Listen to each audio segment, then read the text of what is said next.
if you think about it, this is a much shorter day than we usually have. Yeah. Longer movie, Yeah. shorter day. That's how I look at it when I go to the theater and something might be 3 hours long, or it's like, technically I'm here at the theater less than I usually am. I'm just seeing one 3-hour movie versus like 8 2-hour movies. I'm kind of used to watching a Justice League movie at this point, because between the past 2 weeks, this is the third Justice League movie that I've seen. Between the 1997 TV movie version, all right, and the porn version from a couple years ago when the theatrical version of this film came out. Because of course there's a porn version. There is, and it was only 90 minutes shorter than this one. The porn version was 2.5 hours long. It was, and like this version, mostly made up of hardcore penetration. I'm surprised he just got an R. And I was so glad having you there watch this with me, because you just last night saw the theatrical version of this. I remember you were talking about seeing Batman, or you were gonna watch Batman v Superman, but watch the theatrical version of this. And when we were watching it, I was glad, because it's been 1.5 years since I've seen the theatrical cut of Justice League. So some of it I was certainly recognizing familiar scenes, some things that were done a different, and a lot of stuff that was new. But really specifics about a lot of things, it was convenient having you sitting there going, oh, or that's what that is. Or, that explains that. Or, it was actually kind of cool. Like, you were helping me out on quite a few things. Well, I'm glad, because, I wasn't sure if that was a little, if that was annoying or not. No, in fact, like, I wouldn't have been confused narratively if I was just sitting there watching it myself or anything, but knowing, the arrow, for instance, or the group shot at the end, how different that is in this one. That's something I wouldn't have remembered from 1.5 years ago, or what. I've seen the theatrical cut of Justice League twice, so in some scenes in this, it's weird. It's like I've reviewed this movie 3 times now.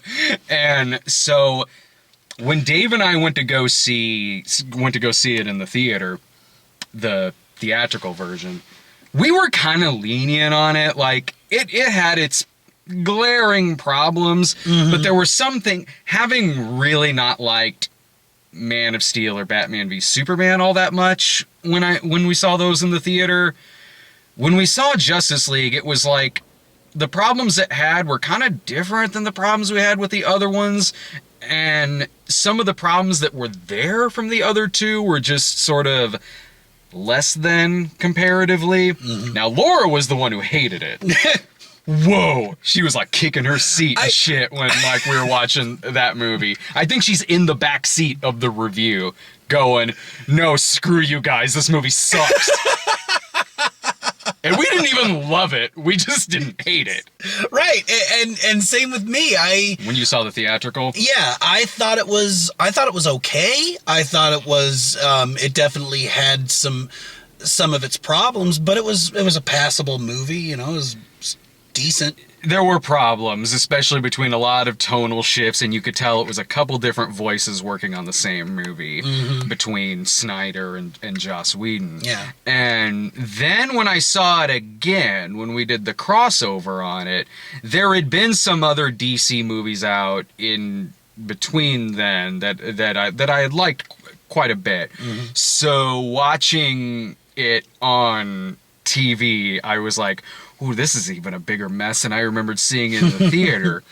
And now, having watched the 4-hour Snyder version of this, I'll go ahead and say the theatrical version is kind of a piece of shit. Yeah. When you compare it, like, I don't know how you felt about this, but this honestly does make me want to revisit some other movies, because I did enjoy this quite a bit. The Snyder cut. I think the thing for me is some of the editing choices in the theatrical version were good, and some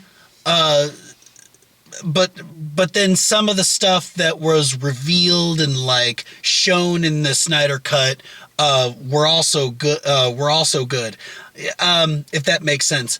For example, early on when Bruce Wayne is talking to Aquaman, and Aquaman, takes off his shirt and goes for a swim. Yeah. In the Snyder cut, you've got this chorus of girls singing right after he swims away. Really? I did. I thought that was a little like, okay, so now we're doing a musical interlude.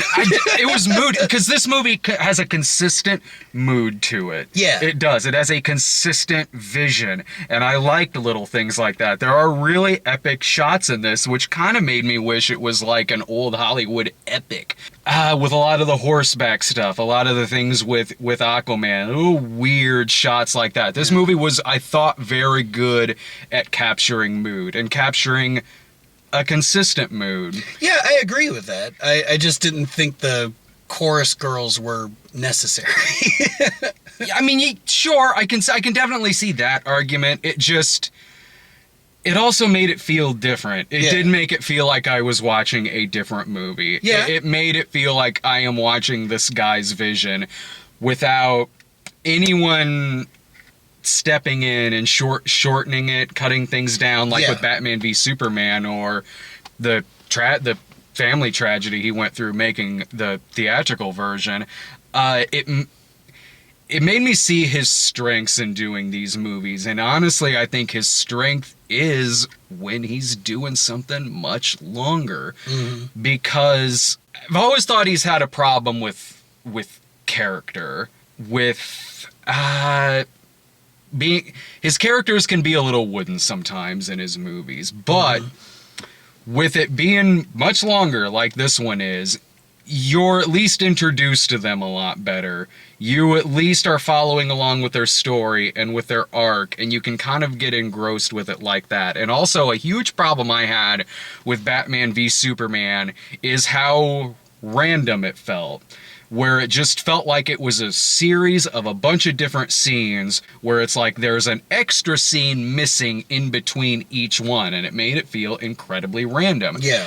Now, I haven't seen the director's cut of it, so maybe that fixes a lot of that stuff. And having watched this, it actually kind of makes me want to watch the director's cut of Batman v Superman, because this, I thought there was a really good flow, for the most part of it. Yeah. Between scene after scene after scene. I got hooked into this pretty early on. I definitely liked this opening better than the theatrical version. Yeah. In the theatrical version, you got some kids interviewing Superman right after a crime scene. Oh, yeah. Yeah. And it just felt really weird, really stiff, and it just was like, why are you doing this? No, the way this version opens up is very... I mean, do we talk about it or not? What, the opening? Yeah. Or do we... No, that's fine. If we're going to talk about the ending, we can talk about the opening. Spoiler for people who watch movies backwards. It's the late 90s, you see, where movies are made backwards. Yeah.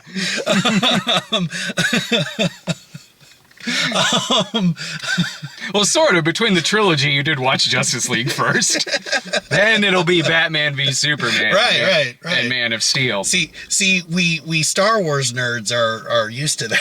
Watching movies backwards? Oh, watching movies halfway, a story halfway through and then going back and... Right, and then being wildly disappointed. No, I wasn't disappointed by this. No, me neither. Me neither. If you're going into this, because honestly, you can watch this episodically because they do break it off into parts. Now, it's kind of random how those are. I don't know how much thought went into picking where the parts were. I mean, sometimes it feels like, all right, well, that's a good way to end this particular part, and then it cuts to the part 3 or part 4 title card. Yeah. Others, it was like, you know, if this was a TV series, I don't even know, and let's say part 1 or part 2 was like an episode of a show, I don't even know how you describe the plot synopsis of this episode. Right. I'm not saying it's random, I'm just saying it's a lot of different stuff going on. It does flow to me personally, but I'm like, yeah, it's more so, I think, for convenience that they're really putting things like that in there, so you can kind of treat it like you're binge watching a show. Yeah. And whenever you see that title card, maybe you can hit stop and I can step go away from it. Right. Yeah. Though nowadays, most people, I think, are going to be watching this straight through. Yeah. This is, again, a much shorter day I had than when I binge watched WandaVision.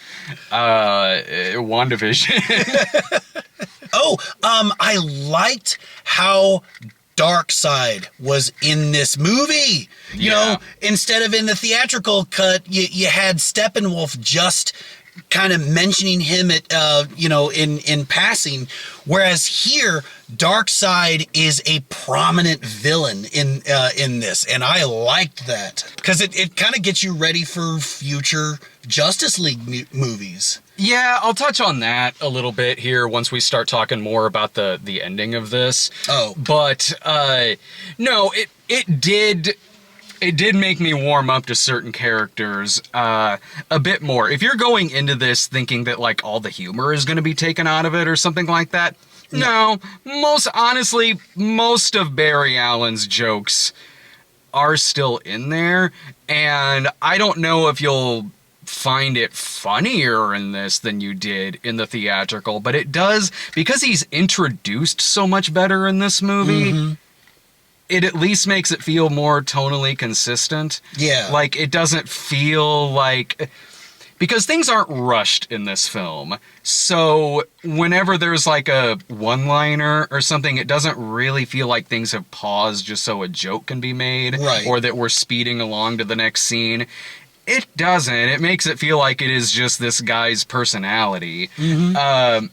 And I didn't mind that, because if he didn't have this personality, you'd have a lot of characters that are kind of the same personality. Yeah. Like, kind of just talking a lot of exposition dialogue, talking very serious. Sure.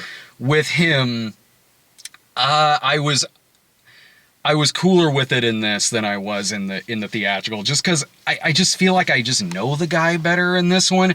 And that also goes for Steppenwolf.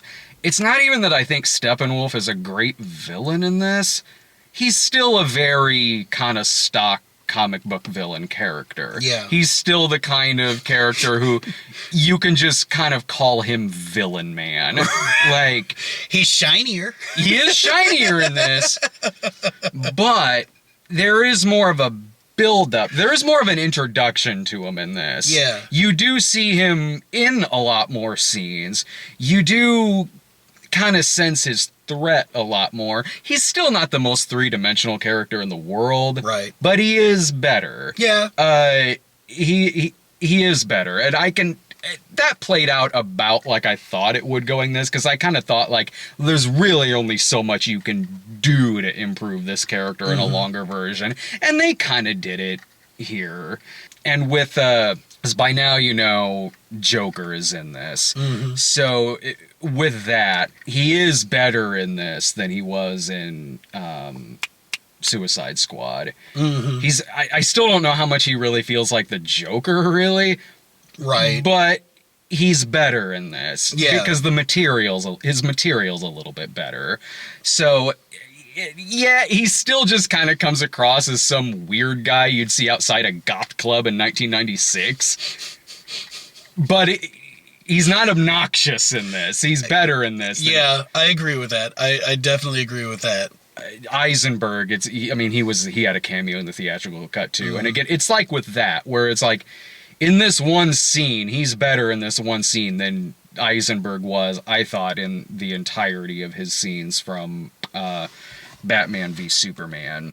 If you really, really don't like the Snyder movies, and I'm not the biggest fan of them, but if it really comes down to you just really, really, really don't like his style at all, I don't know how much this will necessarily win you over. A lot of it did with me from a storytelling perspective. I don't even really dislike his style because it is unique. It is his vision. Yeah. It is different than the MCU. It does set itself wildly apart from those movies and really feels like its own thing. And I don't mind that. Not there's a lot of people. There's a lot of people that criticize that. They're like, DC movies are too dark, and it's like, yeah, good though, good. I mean, you don't want, if you're a competitor to Marvel, you obviously are going to want to do something different. Yeah, and I don't mind that. It might not be my favorite style in the world, but I at least respect it. I respect how different it's trying to be and how it's really trying to set itself apart from the other things. And really, you can, if you're not a fan of his slow motion, I don't know how much you'll like this movie. Because honestly, if you took out a lot of the slow motion, this would maybe only be a 3-hour movie. It's quite a bit. Now, I didn't really have a problem with that, because I don't know, it comes down to, it just didn't bother me all that much. I could see where maybe it would some other people. I was wondering how much, because there is so much slow motion in this, I was like, is this going to take away from Flash's power at all, where it'll show him doing his slow motion stuff? But really, it's not that much different than everything else going on in this universe. You know what? No, it doesn't. The Flash does some cool shit in this movie. He really does. He really does. And going back to what you were saying about Barry, he definitely felt, you kind of hinted toward this, but I really liked how Barry was less awkward in this. He was less awkward. He was less goofy. I thought he was still awkward and goofy. It's just, you're just introduced to him a lot better. You're introduced into his world a lot better in this one. He was still awkward and goofy, but just not to the extent in the cinematic version. Like, for example, in the cinematic version, there was a scene where he he ran into Wonder Woman. He was laying on her for a second, and then like quickly got up and was just like, sorry. Oh, I barely remember that. And they took that out in the Snyder cut, thank God, because that was just dumb. They still kept in my favorite part of him from the theatrical version, which was when he was running by Superman and Superman gives him the side eye. Yeah. I'm glad that that's still in this version. I did really, really like that part a lot. And he does do cool shit in this, when his shoes break apart and he's tearing apart the concrete with running, and he's like, when he goes through the glass, like in the window in the pet shop. Yeah, that opening scene with him is just, it's great. It was a good introduction. It was very well done. And I think because of that context, because you see him save somebody in that first scene, they went ahead and cut out the part whenever they're attacking Steppenwolf. Batman gives him the pep talk. Hey, if you save one person, you'll know what to do next, or something. Right. Like that, Oh yeah. And the stuff with like him pushing the truck with the family is that whole climax doesn't have that bleeding red sky that it did. That it did in the theatrical version, which maybe alone would make Laura like this one better, because boy, she hated that shit. The other one. She was getting ready for work when we had this on, and she wasn't. I could already tell she was kind of liking this one better because she wasn't screaming at it. The movie's still not perfect by any means. It does still feel like there could have been a couple extra movies in between, or just before this film. Yes. Because they still don't they don't have the best chemistry in the world. They are just kind of speaking lines to each other. Yeah. A lot of exposition, which again made me glad there was someone like Barry there, and also Aquaman, who's still really good in this. Yeah. There's parts where they're going into some backstory where it seriously sounds like Wonder Woman is just reading off of a piece of paper. Yeah. It really does feel like that. The movie is still very, very, very exposition heavy. When she goes into voiceover mode, she really goes into voiceover mode. And I'm sure that's exactly what it is too. I'm sure it is her just simply reading from the script, and that's what it sounds like. So I still think there could have been one or two other movies before we saw this group together in this film. And that is honestly my biggest complaint about DC movies. They tend to just cram so much story into one movie.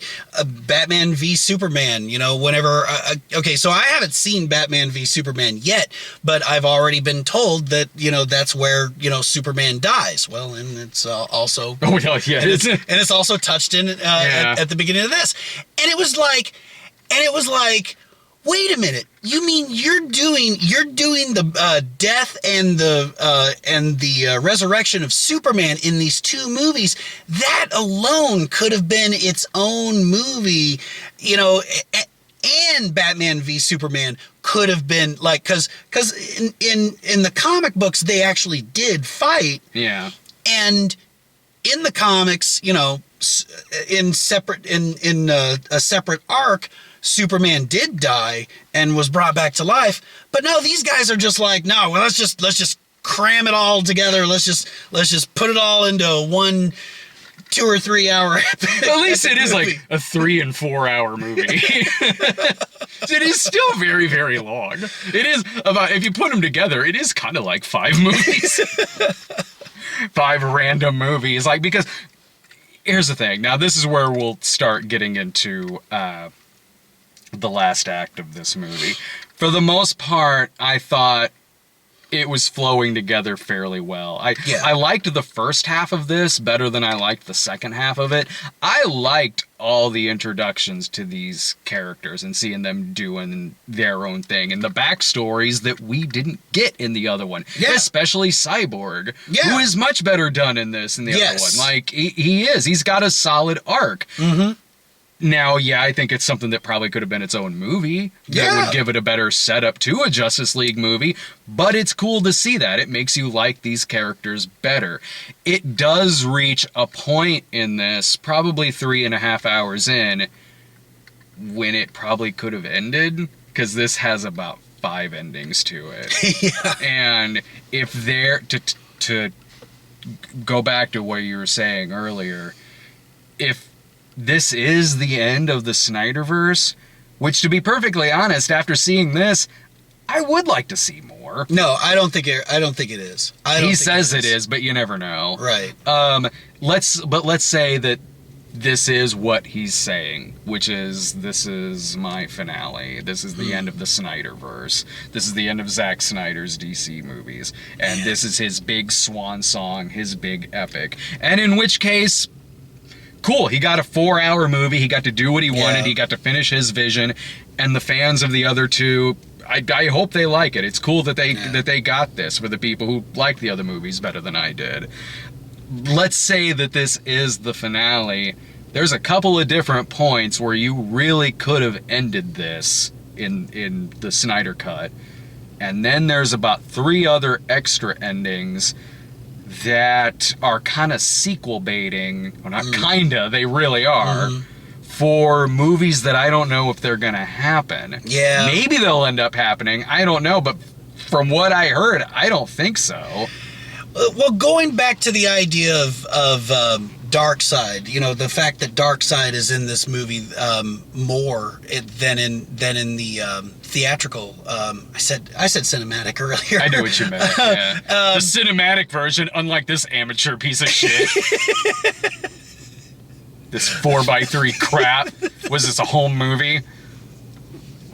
Could you imagine if this was shot in 4:3? It is. You didn't notice that? That we watched it in 4x3? Oh yeah, it's full screen. Wait. Oh. No, I meant like 4:3, like. It is.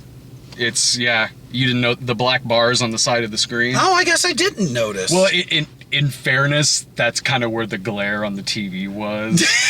Like, I'm not even being a smartass. Like, it was like where you were sitting on the couch. So I was like, I wonder if Jerrid hasn't mentioned anything about this being full screen. I wonder if that's because the glare's covering it up. Oh. Oh, yeah. It's it was kind of weird. It took a little bit of getting used to, because it was like, oh man, this is like, I rented this on VHS and I'm watching the pan and scan version. I mean, I could have swore it like fit your screen. No. I just... It had a thing, I think you were in the other room, but it has a thing at the beginning where it says, this is presented in 4:3 as per the director's wishes, or something. Really? Yeah. Okay, wow. I don't know if that means that there were just mistakes on the end of the screen that had to cut around. I did not notice. I guess I was just that enthralled by this movie. I just didn't notice.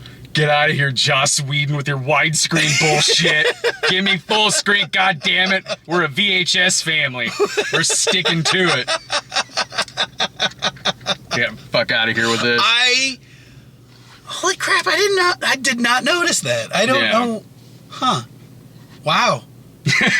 We could have dug out the old TV to watch it. Right, yeah. Let's watch this on a Zenith. Oh damn! I kind of feel foolish for not picking that up. Like, maybe Darkseid could be better because in this, really, I didn't think What I say, Darkseid? Yeah. Oh, I'm still thinking of the porn version. Okay. Darkseid. Yeah. It is kind of spelled like Darkseid, but yeah, no. Yeah, but it's weird. Yeah, but like I'm still gonna say it's because of the porn version. He's really he's not that much different in this than Steppenwolf is. He is just like kind of a villain who comes out to say villainy exposition dialogue. Now I could say the same thing about the earlier cameos from Thanos in the MCU movies.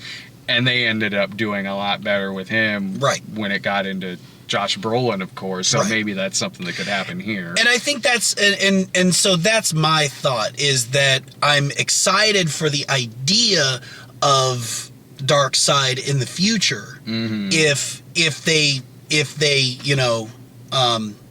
they continue, I don't know if it necessarily has to be the Snyderverse. But I want to see. I never thought I'd say this after Man of Steel, but it's like, yeah, I did give him, just kind of leave him alone and give him 3 or 4 hours. Yeah, I want to see more of what this guy will come up with. Yeah. Or at the very least, maybe Zack could, like, I don't know, just learn how to like keep a basic theme. You know what I mean? Like if you're gonna tell the story of Batman v Superman, okay, leave it at Batman v Superman. Okay, if you want to tell the story of the death and rebirth of Superman, save that for a later movie, you know? Yeah, but again, I haven't seen the director's cut of Batman v Superman, so maybe does flow a little bit better. And I'm willing to believe that it is better. You know, it's definitely longer. Which always means better.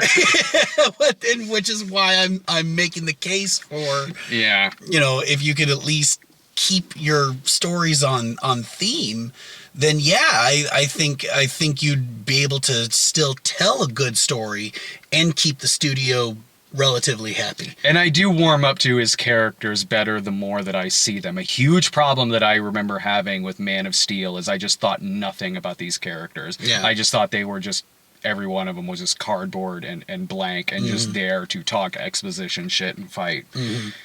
Now, having been a few movies later, especially this really long one, and I always, even then, I thought Henry Cavill was good casting as Superman. Absolutely. It was really just from a writing standpoint. Absolutely. No, I do really like his character. I do. I like him in this. Even in Batman v Superman, I really liked Ben Affleck's Batman. I do too. Lois Lane, I like in this film, and just had really no opinion of her in Man of Steel. Now Zod walks away with whole scenes in Man of Steel. I remember that. Michael Shannon is having the time of his goddamn life in that fucking movie. I still quote his, like, I still quote some of his lines from that, because, man, he chews the scenery in that film. So I did like this. I did. I was a little disappointed he never got to say kneel before Zod. He said everything else in that film. Right. I did put up, which you should subscribe to our YouTube channel. We're at youtube.com/Stone Productions, because over in the community section, we do put up polls on there quite a bit. And a lot of people usually contribute to them.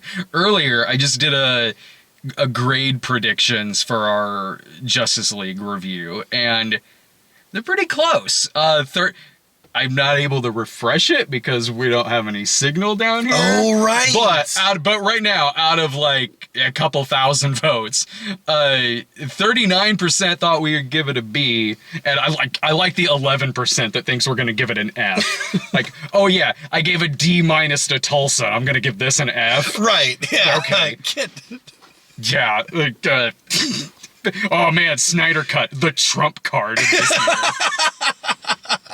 Now, I would, because, I mean, look, yeah, you could cut this down. You could, especially when it gets to the last half hour of this movie. Sure. But I get why they want it to be this long, binge-worthy epic that is kind of like Zack Snyder's swan song, where he gets to have his big finale for his universe. I get why it's that long and why the fans of this are probably gonna love this and give it an A. Yeah.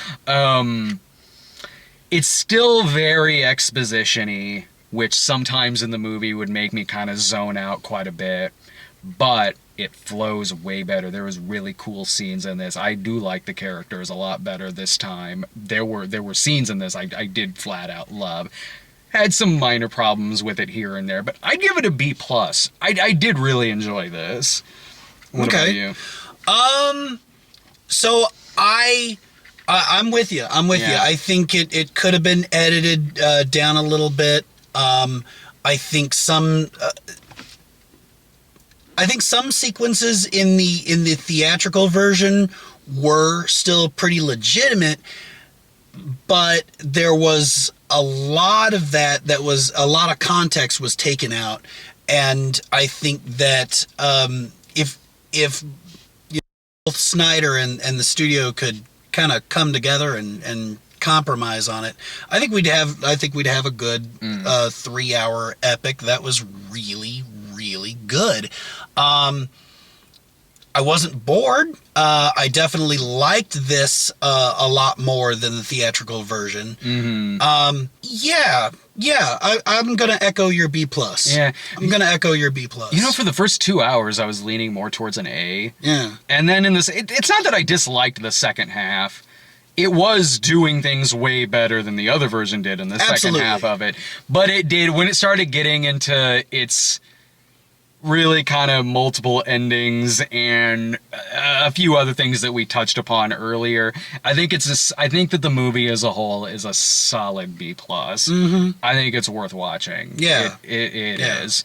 But all right, well, that's it, and it's also the best Justice League that I've watched in the past couple weeks. It's way better than the '97 TV movie, where they padded it out with talking head segments, where they're fighting, and then they're sitting there, like, looking at the camera. This guy. Yeah, dude, seriously, they do. They do that shit in that, where they're like, this guy doesn't always play by the rules. Huh, yeah, but that's what keeps it interesting. Like, blow me. God. And I'm surprised I didn't know about that. Neither did I, until, like, a couple months ago, or something. And the porn version just didn't have an ending at all. They devote like an hour to like a story in that. Like, they do. They devote quite a bit of attention to the story in the porn version, and then it just ends. Like, really? I mean, you're not supposed to give me blue balls. That is the opposite of why I'm watching this. I thought when you say I thought when you say it just ends, I thought to myself, yeah, I'm sure it does. Like as in like what, the plot or the cum shot? Oh, there's a cum shot in it. yeah. The subject, it's got the same tagline as the theatrical version, which is "come together," and they do at the end of that. But I'm talking about the story. The plot of it. It even has comic book characters that aren't in the other movie. It's got Knockout in it, and a couple other and a couple other characters are in the thing. And it's like a two-parter of a movie thing where the second part doesn't exist. I'm saying, all I'm saying, porn version, is if you're going to dedicate 2.5 hours to a plot line, at least finish it. We know you're gonna finish the sex scenes. If you want to see that, by the way, it's on our Pornhub channel. It's the Cinema Snob Uncut is where that review is. All right, well, that was fun. That was the Snyder cut of Justice League, and I don't know, we'll probably find something else here to watch. I know next week is Godzilla versus Kong. So. Sweet. All right, take care.